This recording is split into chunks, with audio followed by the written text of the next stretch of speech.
Kashmir News Service presents.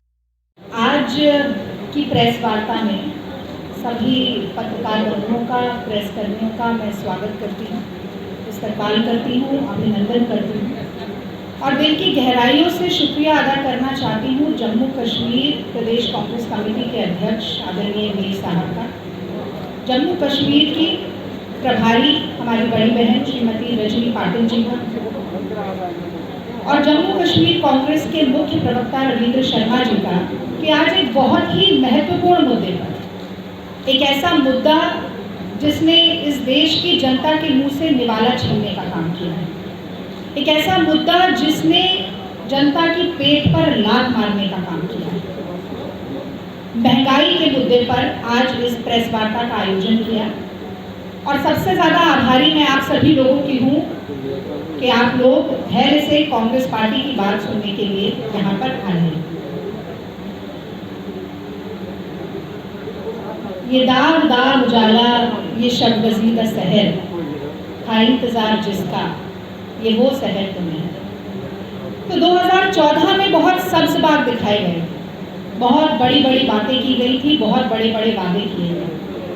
याद होगा आप सब लोगों को, बहुत हुई महंगाई की मार, अच्छे दिन, मोदी है तो मुमकिन है, ये सभी नारे जो 2014 में नरेंद्र मोदी जी ने दिल्ली के सिंहासन पर काबिज होने के लिए दिए थे, वो आज कहीं ना कहीं फीके पड़ गए हैं, खोखले पड़ गए हैं, बेमानी और बेमतलब लग गए।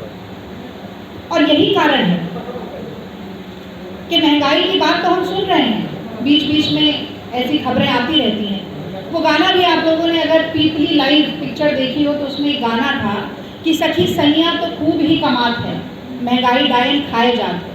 तो पहले महंगाई थी तो कमाई भी थी। आज सूरत हाल देश का ये है कि मोदी राज में केवल और केवल महंगाई है, जनता की जेब कटाई है, चारों ओर लुटाई है और ठप पड़ी कमाई है। और ये सब एक ऐसे समय में हो रहा है जब पहले से ही हमारा पूरा देश कोरोना के कहर से जूझ रहा है, जब हमारे देश की अर्थव्यवस्था पूरी तरह से ठप पड़ी हुई है और इसी के साथ साथ जब रोजगार और नौकरियों का अकाल पड़ा हुआ है। तो मुझे कहना पड़ेगा कि ऐसे समय में जब महंगाई बढ़ती है, पेट्रोल, जब फल सब्जी दूध खाने के तेल को खरीदना है तो ये जलक रगड़ना नहीं है तो क्या है। प्रधानमंत्री मोदी जी को 2 बार प्रचंड की जनता ने उनके ऊपर विश्वास जताया था और खान पान सब एक, पाले पोसे सकल अंग तुम सदस्य का समान रूप से ख्याल रखता है। तो जनता की मदद करने के बजाय, जनता की जेब में कुछ पैसा डालने की बजाय, मैं याद दिलाना चाहती हूँ आप, राहुल गांधी जी लगातार जब से पिछले साल हमारे देश पर कोरोना का प्रहार हुआ, वो लगातार कह रहे हैं कि जो रोज कमा के खाने वाला आदमी है, जो दिहाड़ी का मजदूर है, जो हाशिए पर खड़ा इंसान है, जो गरीब है, गुरबा है, उसके जेब में 6,000 रुपये डालकर न्याय करिए मोदी जी। तो एक्साइज ड्यूटी का पैसा मोदी जी अपनी जेब में ले लेते हैं, पर जनता की जेब लगातार काटने का काम कर रहे हैं। इसीलिए बहुत ज़रूरी था कि आज महंगाई के मुद्दे पर आकर हम आपसे बात करें और इसीलिए कांग्रेस पार्टी ने ये मुहिम उठाई है। तमाम प्रमुख शहरों में, देश की तमाम राजधानियों में कांग्रेस के वरिष्ठ नेता और कांग्रेस के प्रवक्ता जाकर आप सभी के माध्यम से महंगाई पर सवाल पूछने का काम कर रहे हैं और मोदी सरकार को कटघरे में खड़ा करने का काम कर रहे हैं। मैं समझती हूँ कि ये मुहिम बहुत ज़रूरी थी, आज यहाँ से शुरुआत की। कुछ तथ्य बहुत जल्दी से आपके सामने रखना चाहती हूँ, क्योंकि तथ्यों के बिना ऐसा लगता है कि बस तो देखिए, एक संस्था है सेंटर CMIE, उसने कुछ चौंका देने वाले आंकड़े प्रस्तुत किए हैं। यूपीए सरकार के कार्यकाल के दौरान 27 करोड़ लोगों को हम गरीबी रेखा से ऊपर लेकर आए और मोदी राज में 23 करोड़ लोग वापस गरीबी रेखा के नीचे चले गए। वो कहते थे मोदी जी 2 करोड़ नौकरी सालाना देंगे, तो 2 करोड़ नौकरी सालाना देंगे और पिछले साल केवल 2 महीने में 2 करोड़ नौकरियां चली गई, यानी अप्रैल और मई 2020 में देश में 2 करोड़ लोग बेरोजगार हो गए। 97% लोग हमारे 1000 करोड़ रुपया लोग निकलवा चुके हैं। प्रोविडेंट फंड, यानी कि आदमी सोचता है कि बेटी की शादी होगी तब उस पैसे का इस्तेमाल किया जाएगा, ये भी सोचता है कि मकान बनाएंगे तब इस्तेमाल करेंगे, या रिटायरमेंट के बाद अपनी सुरक्षा के लिए, वो सारा पैसा निकाला जा चुका है। मोदी जी स्वयं जब देश की बात करने के लिए आए थे कुछ दिन पहले, तो उन्होंने कहा कि 80 करोड़ भारतीयों को 5 किलो राशन देंगे। यानी कि ये हाल हो गया है देश का कि 80 करोड़ लोग 5 किलो राशन के मोहताज हो गए हैं। इस स्तर पर लाकर मोदी जी ने छोड़ दिया। ये पृष्ठभूमि मैंने आपको इसलिए बताई कि देश बदहाली के दौर से गुजर रहा है, गरीबी के दौर से गुजर रहा है, और ऐसे समय में मदद के बजाय लोगों की जेब से पैसा निकालने का काम मोदी जी कैसे कर रहे हैं, ये भी मैं जल्दी से आप लोगों को बताती हूँ। तो 1 जनवरी 2021 से 11 जुलाई 2021 के बीच में मोदी जी ने पेट्रोल और डीजल के दाम 65 बार बढ़ा दिए। किसी कोई स्कूटी से आता होगा, कोई मोटरसाइकिल से आता होगा, कोई कार से आता होगा, आवागमन करता होगा, खासतौर से जो हमारे रिपोर्टर भाई हैं सारे, उनका तो सुबह से शाम का काम है। 200 शहर ऐसे हैं जहां पर पेट्रोल की कीमत 100 से ऊपर पहुंच गई है। किसकी जेब पर फर्क नहीं पड़ा, मैं ये जानना चाहती हूँ। और इसी के साथ साथ एक्साइज ड्यूटी बढ़ाकर मोदी सरकार ने 25 लाख करोड़ का मुनाफा पिछले 7 सालों में कमाया। यानी को हम कह रहे हैं कि 6,000 रुपया दे दीजिए, वो देने के लिए नहीं है। 25 लाख करोड़ रुपया अपनी जेब में पैसा है, लेकिन गरीब जनता को 6,000 रुपया देने के लिए मोदी जी के पास पैसा नहीं। 2014-15 में 1,72,000 करोड़ था, और वो बढ़कर 4,53,000 करोड़ रुपया हो गया। लगातार एक्साइज ड्यूटी से पैसा बढ़ाने का काम मोदी सरकार कर रही है।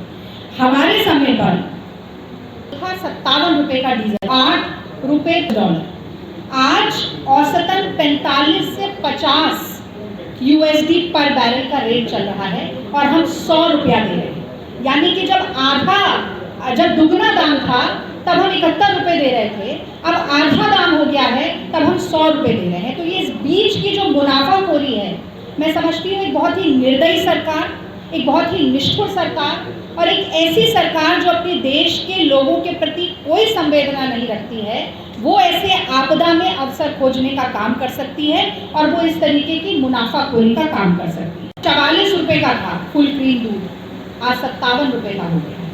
टोंड दूध था 34 रुपए का, आज 47 रुपए का हो गया। खाने के तेल में करीब 31% का उछाल आया। सरसों का तेल जो 65 से 70 रुपए लीटर मिल रहा था, आज 200 रुपए लीटर मिल रहा है। चाय पत्ती का दाम बढ़ गया है, दालों का दाम दुगना हो गया है। तो न सिर्फ थाली में से सब्जी और फल और दूध गायब हो रहा है, मैं समझती हूँ कि अच्छा जीवन जीने की जो आशा थी, जो कि अच्छे दिन के नारे के से खाना गया, पकाना भी मुश्किल हो गया। कैसे पकाएंगे? एक उज्ज्वला योजना आपको याद होगी, बहुत झुंझुना बजाया था मोदी सरकार ने। Ujjwala free connection.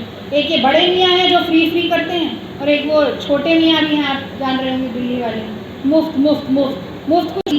फिर कंपनी अपना प्रॉफिट लेती है, तो 550 की चीज़ 850 रुपये में मिलती है। अपने किसान भाइयों की मोदी जी के पास अपना मंत्रिमंडल विस्तार करने के लिए समय है। 7 महीने से धरना दे रहे किसानों के लिए उनके पास समय नहीं है, उनसे बात करने के लिए समय नहीं है। यही चुनाव देखिए, जैसे चुनाव के आने और जाने के हिसाब से पेट्रोल का दाम बढ़ता और घटता है। चुनाव चलते रहते हैं तो बढ़ता रहेगा, और चुनाव जब खत्म हो जाते हैं तो फिर बढ़ना शुरू हो जाएगा, क्योंकि मोदी जी जनता के और जनमुखी मुद्दों के हिसाब से काम नहीं करते, वो चुनावी रणनीति के हिसाब से सारे काम करते हैं। इसी तरीके से यही किसान भाई, जब चुनाव आता है तो अन्नदाता, और चुनाव चले जाए तो आतंकवादी, खालिस्तानी, पाकिस्तानी और हर तरीके की बातें सुनते। तो अब किसानों के जीवन पे एक तो डीजल का प्राइस जैसे ही बढ़ेगा, सीधा महंगाई बढ़ेगी, क्योंकि ट्रांसपोर्टेशन की कॉस्ट बढ़ेगी। और सबसे बड़ा झटका अगर किसी को लगता है तो वो किसान भाई बहनों को लगता है। तो मोदी सरकार ने फर्टिलाइज़र के दाम बढ़ा दिए, बीज के दाम बढ़ा दिए, पेस्टिसाइड के दाम बढ़ा दिए, जो कृषि उपकरण होते हैं, एग्रीकल्चरल इक्विपमेंट्स, उनके दाम बढ़ा दिए। तो प्रति हेक्टेयर करीब 20,000 रुपये की कीमत जो है, लागत है, कल्टीवेशन के लिए जो उनको पैसा लगाना पड़ता है, वो बढ़ गया है। और इसी के साथ साथ 73 साल में भारत के इतिहास में पहली बार ऐसा हुआ कि फर्टिलाइजर पे 5% जीएसटी, पेस्टिसाइड पर 18% जीएसटी, ट्रैक्टर पर और फार्म इक्विपमेंट्स पर 12% जीएसटी लगाकर किसान ये है कि जो नारा था अच्छे दिन, अब जनता कह रही है वो बदल के हो गया महंगे थे। जो नारा था मोदी है तो मुमकिन है, जनता कह रही है अब वो नारा हो गया है मोदी है तो महंगाई है और हम पर आफत बनाई। ऐसे समय में जब जनता को मदद के हाथ की ज़रूरत है, जब सरकार के साथ की ज़रूरत है, तब मोदी सरकार सिर्फ उत्पीड़न, प्रताड़ना और शोषण के अलावा कुछ नहीं कर रही। कांग्रेस पार्टी ये मांग करती है पुरजोर तरीके से कि जल्द से जल्द पेट्रोल, डीजल और रसोई गैस के दामों को कम किया जाए। एक बात मैं और बताना चाहती हूँ, पेट्रोल कमा रही है केंद्र सरकार, वो सेस के रूप में कमाती है and set with the state government. तो सेस का जो मुनाफा है वो प्रदेश सरकारों को कुछ नहीं देना पड़ता, उसमें से सब कुछ मोदी सरकार की जेब में जाता है। तो इस मुनाफाखोरी में कटौती की जाए और जनता की मदद के लिए जो उस न्याय पर अमल करना पड़ेगा। आप हमारा नाम नहीं इस्तेमाल करना चाहते, न्याय की जगह कोई और नाम रख लीजिए, कोई दिक्कत नहीं है, हमें किसी तरीके का श्रेय नहीं चाहिए। We are not credit mongers. आप जनता की मदद के लिए हाथ बढ़ाइए, ये कांग्रेस पार्टी चाहती है। और जब तक ऐसा नहीं होगा, सड़क से लेकर संसद तक, प्रेस कॉन्फ्रेंस से लेकर सोशल मीडिया तक, कांग्रेस पार्टी लगातार आवाज़ उठाएगी, आप लोगों को माध्यम बनाकर, धरना प्रदर्शन करके। हालांकि मैं समझती हूँ कि कोविड के कारण एजुकेशनल पॉलिटिक्स का जो स्कोप है वो थोड़ा कम हो गया है, सिकुड़ गया है, सिमट गया है, लेकिन हर तरह से जनता के साथ खड़ी है। और जब तक मोदी जी, जैसा कि आपको याद होगा, भूमि अधिग्रहण बिल लेकर आए थे किसानों की ज़मीन हड़पने के लिए, राहुल गांधी जी के नेतृत्व में जनता ने दी, तो हम में से कोई हमारा साथी आकर आपसे ज़रूर बात करेगा। और यदि आपके कोई प्रश्न हैं तो मैं ज़रूर उनका जवाब देने की कोशिश करूंगी। आपने इतने धैर्य से मेरी बात को सुना, आपका बहुत बहुत धन्यवाद। जय Hind. Thanks for watching Kashmir News Service.